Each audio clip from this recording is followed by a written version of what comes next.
Jakarta, strategi Chery untuk memasukkan banyak mobil baru di tahun 2024 terbukti berhasil menarik perhatian konsumen Indonesia. Mereka berhasil menjadi merek asal Cina terlaris ketiga di pasar otomotif nasional. Sebelum nonton, jangan lupa like dan subscribe ya friends. Secara kumulatif dari Januari hingga Desember 2024, mereka berhasil membukukan total penjualan retail sales sebesar 8.626 unit di Indonesia. Angka tersebut melonjak sebesar 118% dibandingkan periode yang sama pada 2023 lalu yang mencatatkan angka penjualan sebanyak 3.952 unit. Adapun model yang memberikan kontribusi penjualan terbesar selama tahun 2024 adalah Homoda E5, Tigo 8, dan J6 EV. Kehadiran Tigo 8 pada Oktober 2024 menjadi salah satu faktor penting dalam mendorong pertumbuhan penjualan di tanah air.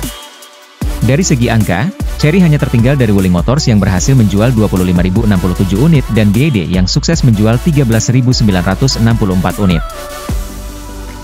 Sedangkan untuk beberapa merek Cina lainnya seperti DFSK, Ceres, Aion, Tank, Baik, dan lain-lainnya masih berada di bawah Chery. Head of Brand Department PT Chery Sales Indonesia, Rifki Setiawan, menjelaskan kesuksesan ini didorong oleh performa apik dari peluncuran model baru di segmen kendaraan listrik, didukung juga oleh strategi pemasaran, dan jaringan purna jual yang terus berkembang serta telah grand opening dari 19 dealer menjadi 43 dealer pada 2024. Tahun 2024 bisa dibilang tahunnya kendaraan listrik bagi Chery di Indonesia dengan hadirnya Omoda E5, E5 Pure, dan J6.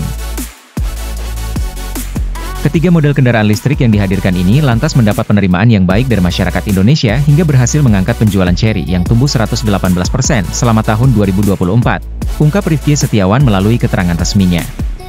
Tak hanya mencatatkan penjualan domestik yang baik, merek asal Cina ini juga menandai tahun 2024 dengan ekspor perdana Omoda 5 ke Vietnam.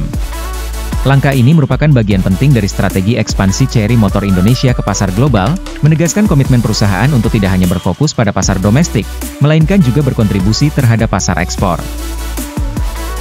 Melalui kegiatan Completely Knocked Down, CKD, di Indonesia, perusahaan membuktikan kesiapannya untuk memproduksi dan mengekspor produk-produk berkualitas tinggi ke berbagai negara di dunia. Sementara untuk tahun 2025, rival Wuling dan BYD ini telah menyiapkan strategi penetrasi pasar yang lebih agresif dengan meluncurkan ragam produk baru yang sesuai dengan kebutuhan pasar Indonesia.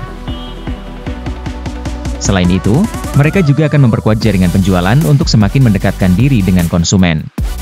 Inisiatif ini diharapkan dapat memberikan dampak positif bagi pasar otomotif Indonesia, mendorong aktivitas jual beli, dan menjadi wujud penghargaan kepada para penggemar otomotif di tanah air. Tentunya perjalanan Chery tidak akan berhenti di sini, karena pada tahun 2025 Chery akan melakukan gebrakan baru dan siap meramaikan pasar New Energy Vehicle, NEV, lainnya, dengan produk yang sesuai dengan kebutuhan masyarakat Indonesia yang penggunaan kendaraannya tidak hanya untuk sehari-hari melainkan juga untuk perjalanan lintas pulau, ujar Rifki Setiawan.